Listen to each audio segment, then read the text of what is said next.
All right, everybody here. We're with another Jazz Matters podcast. And today, of course, we got an old friend of mine. It's Claire McDonald. And I call her an old friend because I knew her when. But in other words, we're going to go ahead and get started with Claire here. But at first, I want to remind you to go to Yes Jazz Matters, and that's our webpage, yesjazzmatters.org. Now, when you go there, we do have a donate page because we're a 501c3. So donations are accepted. Also, we have a Jazz Matters store where you can buy cool stuff like this here, Yeah, yeah, Claire. So you know what to do after the interview, right? All right. Go there and pick out a t-shirt, a sweatshirt, a mug, all that good stuff.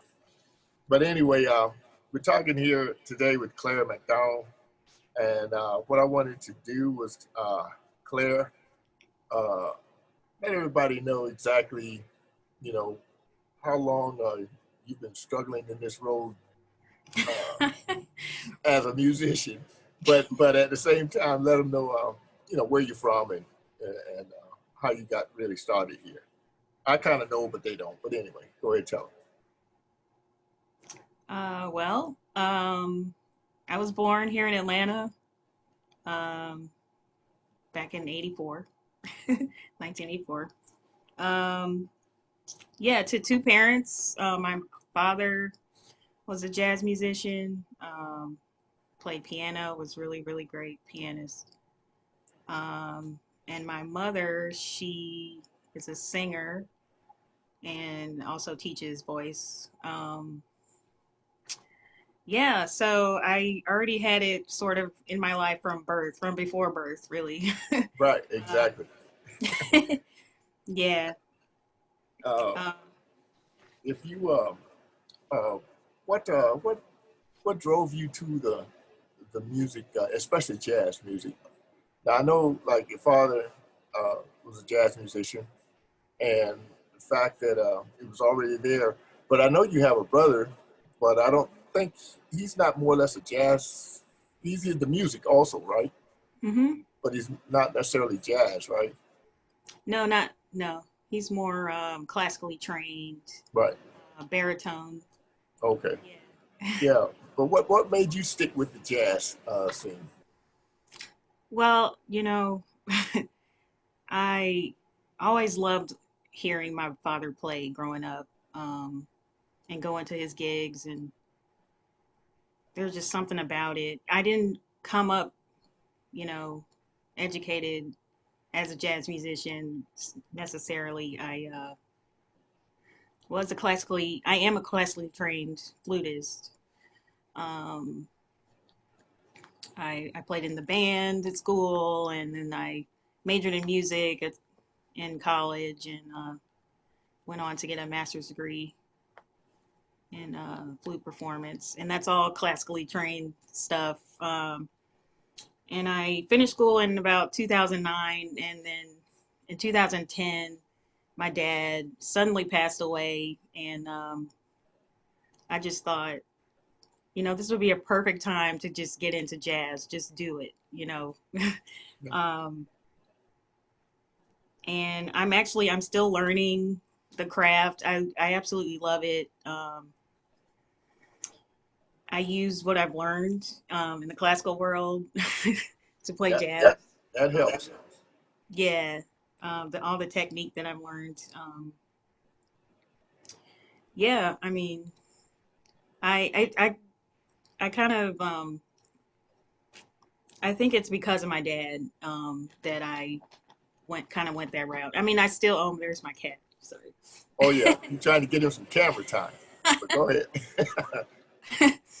um, yeah, I think that his death really inspired me to go that way. And I don't know if you were at his funeral, but at his funeral, Milkshake played, and Mose Davis, and all these amazing musicians, jazz musicians. Myrna Clayton was there, and and I was just so inspired by them. And they loved my dad, and Oh oh, yeah. Theresa Hightower too. She was there. Well, incidentally, me and Teresa was sitting together at Oh, the okay. funeral. You know what I'm saying? Yeah. So But you remember? oh Yeah. yeah. But I wanted to find out uh, with your direction. What do you think about which approach are you actually taking with the jazz? Is it going to be more the contemporary style, or is it going to be more the traditional or standard style, classical style? Um, I've been focusing more on like the standards, like I guess the traditional style. I listen to, I don't know, I listen to a lot of different styles. I really like James Moody he's a saxophone player, but he's also a flute player, Right, and right. he's so like something about him that inspires me in the way he plays. Uh, Also, Hubert Laws is another flute player that he was educated at Juilliard, learned Right. orchestral flute playing, and then got into jazz. So Did I you? kind of look to those guys. I don't know, guys like that who sort of have the classical influence Right. came that way. Did you get a chance to when you spoke of Hubert? Did you get a chance to see him over at Clark a few years back? He was over there around. Yeah, it's been a few years now, but he came here to work with Clark College Orchestra. Did a outdoor concert over there. Oh wow, Were you yeah. were you there? And he also came down to where I was playing at the time at Dante's. Mm. And just before that, Mr. Patterson, you know, the rector over at Clark, he brought him over there. But I was wondering if you, since you had mentioned him, did you get a chance to actually see him live? I have not seen him live, unfortunately. Yeah, I've heard him play a lot, but not live. Right, right, right. Yeah. Well, I know he's the cat to go to. That's for sure. Um, you know, uh, Yeah. what about now? Are you doing any kind of recording or anything we can go and find some of your material or anything? Are you working Um, on any projects? I know during the pandemic, a lot of things slowed up, but then again, a lot of people had a lot of time to do things, you know. right. So, what are those thoughts that you were going to be pressured about doing during this pandemic quarantine thing? It probably was one of those things that you probably say, "Well, let me go ahead and try to work this stuff out." You know? So, are you trying to work out anything on the in your private sessions to get some music out there for the world to hear you? Well, right now I'm just trying to focus on my sax playing. I'm trying to I actually play with Asa Walker's group, the West Side Winds, and Uh-huh. I've been playing sax and flute with them, trying to get up my skills, um, just try to become a better jazz musician in general. I'm Now, not which really, yeah, which sax did you gravitate to? Was it the tenor or the alto? alto. Alto. Yeah, Okay. yeah. But there's a lot of alto players that you can definitely reference. You Oh, know, yeah. yeah, it's a ton of work for that. What do you think about incorporating, or have you thought about incorporating what you do, or what you like, with the current jazz situation? Because I know a lot of younger people like yourself, they tend to lean more to contemporary uh, as you know, as the go-to situations. What are you gonna? What do you think about that? You know, or are you just gonna stay the course and stay straight ahead, or what? Um, I'm definitely open to, all kinds of um, avenues, but yeah, I mean, I think I'm leaning more toward the straight ahead type of thing. Yeah. Yeah, but I'm always open to new things as well. Okay, and the main reason I was asking that because I found that a lot of younger musicians they go for the contemporary sound or the sounds that we hear today, mainly on smooth jazz radio and stuff like that. Yeah. And now this is my opinion. It's the lazy approach to actually Oh, dealing with the instrument. Whereas you don't have to do as much getting into the music, like the chord structure and how to play inside the right. changes and outside the changes and so forth. You basically got a ton of people out there playing vamps that are getting Right. over. I mean, you know what I'm saying? So being your in your age demographic, do you think that that's something that is going to stay around for a while, or I know it's going to be here for a while, but as far as getting back into the standards of music, actually learning how to play in these other situations, what would you do as a young musician to encourage? And I know you have some students, right? I do. To lean more to that standard way of playing. Wow. I think we do have young people coming up through the school system, through the colleges um, who learn about the traditional Right, jazz and I mean it is there. It does exist. right, And that's really all I know really is the I guess the academic side of music, if you will. So that's right, how I teach, I teach, with the theory and the history behind it right. is really important, and the important composers. These are all things that are really important, I think, to learn, at least when I'm teaching. uh, Now, when you're teaching them this, is it a subject that kind of bores them, or is it something that they ask you if you've heard of a particular contemporary player or something like that? And I'm pretty sure at some point it will be, but how do you address that? um,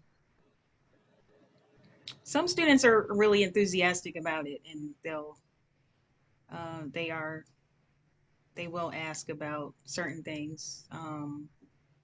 But some students aren't, and I can't really, you can't really make somebody be into it. There are people gravitating toward it, and I sort of, guide them Okay. that way. Uh, I So, know that, like for instance, and the good thing about like when you're speaking about your father, the hmm cool thing that I always enjoyed about that was the fact that he and I both had the same ideas for a lot of stuff, which could go us we could go into both music just as if that's what we do all the time, and it was like we never had to actually we really never had to do any rehearsing for the most part because we pretty much had the same repertoire. And there's a couple of things that he had done that pieces that he had done for orchestration purposes. And I used to go over stuff like that with him back in the day. And but now in your situation, fast forward, what do you think about the effect of hip hop, in the jazz world? Do you uh, think, like I've heard the question, uh, hip hop influenced jazz. So how does jazz influence? I mean, not sorry, jazz influence hip hop. So you know what I'm saying. So how is it that hip hop? What can hip hop bring to the table for jazz? I think, uh, I think having that come together, the hip hop and the jazz, it actually makes a lot of sense, like because it's from the same sort of um, same kind of sentiment, kind of yeah, uh, from the same kind of people with the same kind of struggle kind of thing. Um, there's a lot of improvisation. I think they're just very similar. And so, but we don't see them together a lot. I mean, I have seen it together a lot, or sometimes. Let's see, like with like the Roots, Right. that band, Yeah, when having the live instruments like that with a rapper. I think people really dig that, you know, like they, oh, uh, yeah, I don't think I think it should be done more. And if I were to work on something, I would probably do something like that where like we would have a rapper and, you know, a rhythm section. And I think it would just be really, really cool to do something like that. okay, so I got my Yeah. cue. I'm ready whenever you ready. You know, so I got the cue just now from you to go ahead and let's go ahead and do this project. You know, so that Oh, yeah. you can get it done. You know, but I would love to. Yeah. if you but there's because there's a lot of musicians. I actually done a couple of those uh, where you know there's a rapper and I'm playing a acoustic bass, and then but at the same time we have the drum machines going, Mm. and with all the other sounds and you know that they use for the most part, you know, electronic stuff, sequence stuff, and I thought it was pretty cool. You know what I'm saying? Yeah. It's one of those kind of things where providing that they blend, you know what I'm saying, the two sounds together, and it would take a little bit of a person to know how to do that, you know what I'm saying? But I don't think you can just throw it in there randomly. So Right. Right. what I learned from doing it was simply, you know, uh, staying in my lane, so to say, with the acoustic instrument against what they were dealing with. And it does bring out a whole different concept or mindset set for the musician.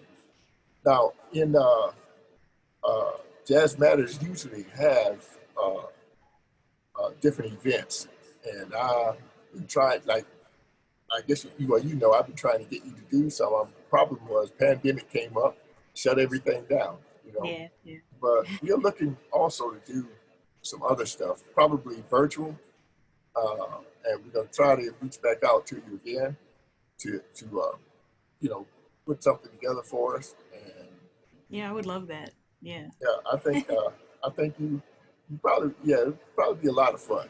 And then that way you know because you be doing whatever you want to do and set up the instrumentation just the way you want it. You know, that's always open to you. You know, so you don't have to worry about that because Jazz Matters actually gives you the platform to do pretty much what you do.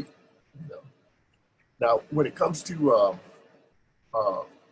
your teaching, are you doing it mostly private, or are you doing it in a school or college or anything? So I teach band at a private school in Sandy Springs currently.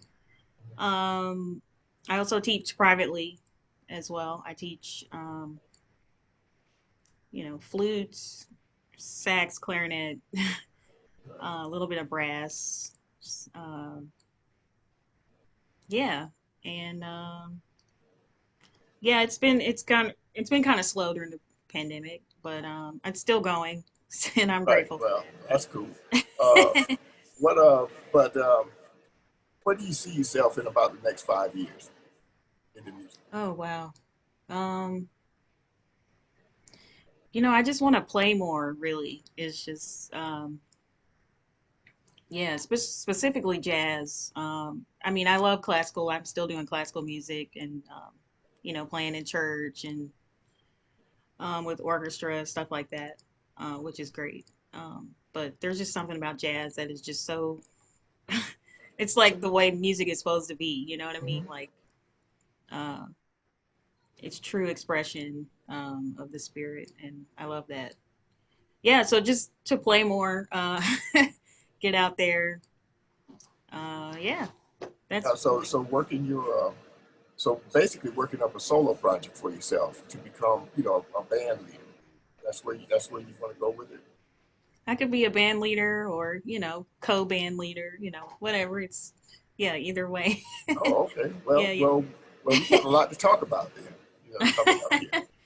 I know a lot of musicians, especially musicians that are younger and so forth, that are trying to do that. They're trying to get their act together so that they can become band leaders and so forth.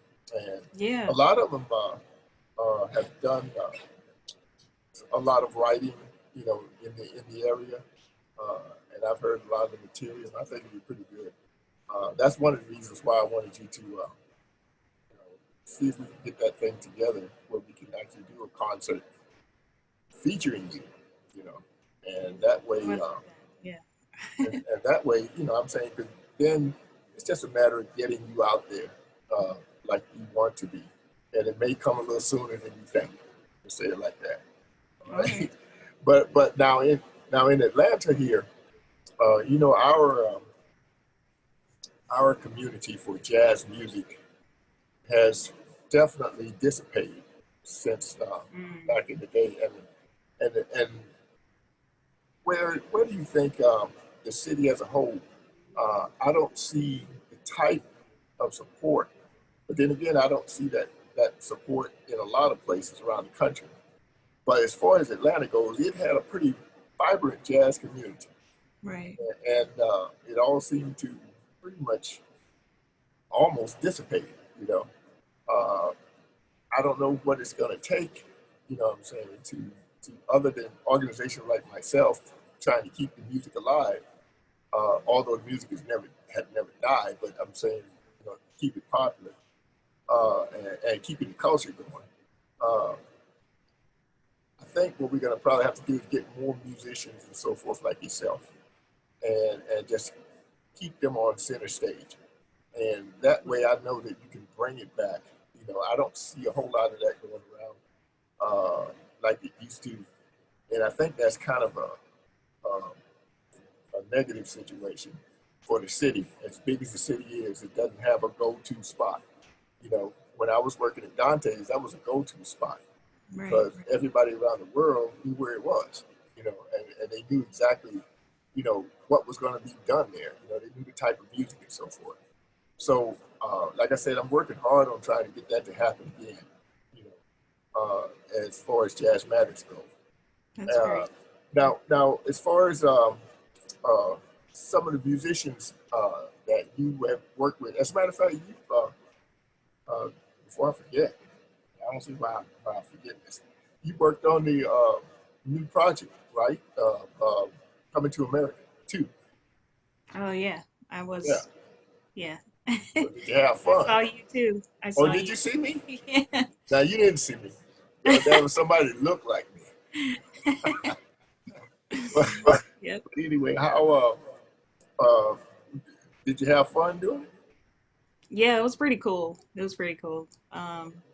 To kind of see how movies are made, and I mean, it can be tedious, and Oh yeah, a long day. long days. but Right about that. Yeah, long day.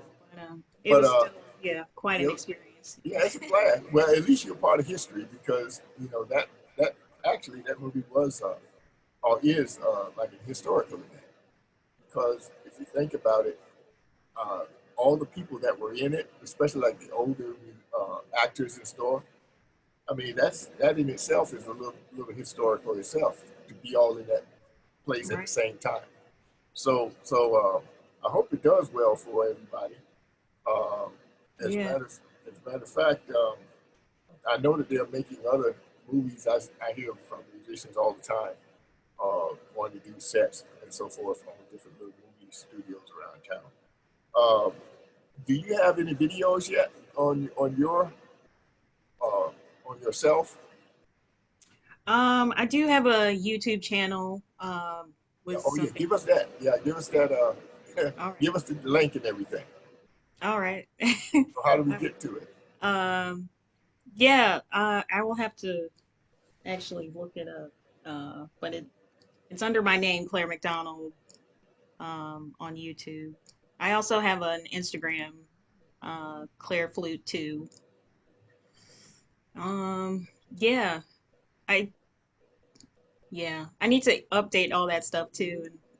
Well, you're a musician. I understand that because we don't try to keep up with all the social uh, issues and social platforms because we're musicians. And music is occupying our minds most of the time.